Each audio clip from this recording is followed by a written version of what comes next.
Why did the seat you paid for, selected weeks ago, maybe even bragged about to your family, suddenly disappear just minutes before takeoff? Even though you did everything right? You scanned your boarding pass, felt that familiar airport relief, maybe grabbed a coffee, and then boom, a quiet beep at the gate.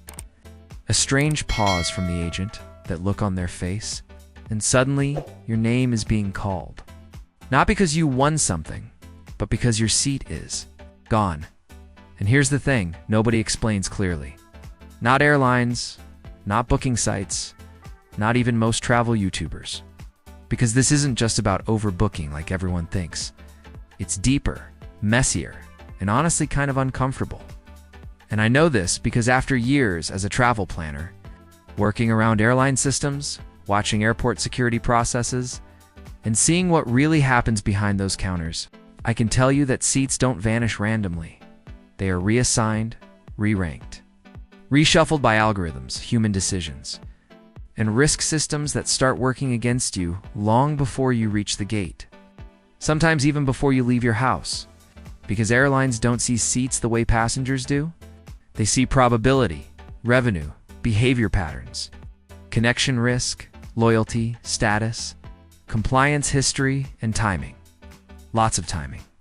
And that's why two people sitting next to each other on the same flight are treated completely differently when things go wrong. Because once boarding starts, the system is already deciding who is expendable, who is flexible, and who is protected. And yes, protected is the right word. Because frequent flyers, elite status holders, airline credit card users, and passengers booked directly through the airline are wrapped in layers of digital insulation. While everyone else is basically exposed, and when a flight becomes weight restricted, crew repositioned, aircraft swapped, or quietly oversold beyond safe margins. The system looks for the easiest seat to erase. And easy doesn't mean unlucky, it means least resistance. It means the passenger with a third-party booking, a tight connection, a basic economy fare, a late check-in, or a pattern that suggests they won't complain loudly enough. And that's where airport security and airline operations overlap in a way nobody talks about. Because from a security perspective, last-minute changes create chaos, and chaos is risk. So they prefer to remove passengers who create the least operational friction, even if that passenger followed every rule. And you might think checking in early saves you, but sometimes it does the opposite. Because early check-ins get locked into earlier seat maps that are later overwritten when aircraft configurations change. Which happens more than airlines admit, especially with aging fleets. Whether reroutes or crew legality issues, and when that happens, the new seat map doesn't care about your preference. It cares about balance, compliance, and speed. And here's something almost nobody on YouTube tells you. Gate agents don't actually choose who loses their seat most of the time. The computer suggests names, and the agent's job is to execute it calmly, professionally, without triggering a scene. Because scenes delay departures, and delays cost real money. And yes, sometimes your seat disappears because someone more valuable showed up late, a deadheading pilot, a crew member repositioning, a federal marshal, or a last-minute upgrade shuffle triggered by loyalty rules. And the airline will never say that out loud.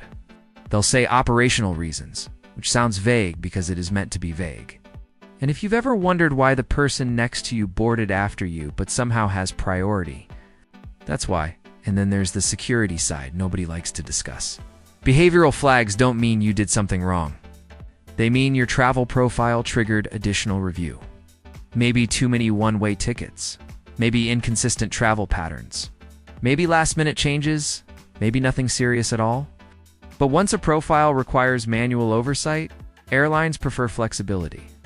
And flexibility means you are more likely to be reassigned if something breaks. And things always break at airports. Always weather. Baggage misloads, catering delays, fuel recalculations, and suddenly, weight distribution matters. And when weight matters, seat assignments matter.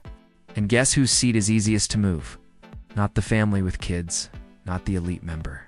Not the passenger already seated in a premium cabin. It's the person who hasn't physically occupied the space yet. And that's why seats vanish minutes before takeoff. Not hours before, because once the door is closed, the system stops caring. But until then, everything is fluid, constantly shifting. And here's the uncomfortable truth. Airlines expect a certain percentage of passengers to accept inconvenience quietly. Because statistically, many do, especially travelers who don't know their rights, don't know how the system thinks, or don't want confrontation. And if you've ever felt embarrassed standing at the gate while everyone stares, that emotional pressure is part of the process. Because the faster you comply, the faster the flight leaves. And speed is everything in aviation. More than comfort, more than fairness, and even more than apologies. Which is why compensation is often offered only if you push. Politely but firmly, because the first offer is rarely the best one. And the silence you meet at the counter isn't personal, it's procedural. And the scariest part is that none of this is explained during booking. Because transparency would reduce flexibility. And flexibility is how airlines survive thin margins. But here's where this becomes empowering instead of frustrating. Because once you understand how seats disappear, you can make yourself harder to erase. Not immune, but resistant, and resistance matters. So if you want real protection, not myths, you need to book directly with the airline whenever possible. Avoid basic economy on critical trips. Check in at a strategic time, not too early, not too late.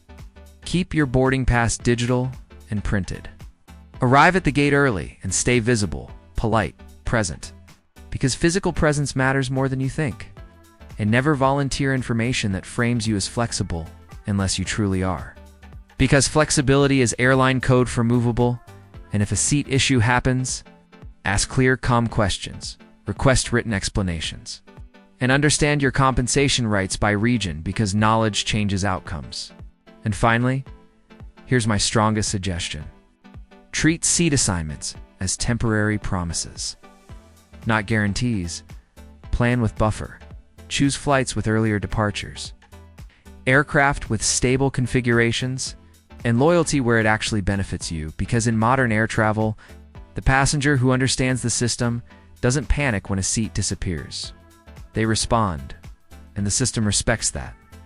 And if you want more insider strategies like this, real ones, not recycled tips, this is exactly why Golden Age Travel Tips exists.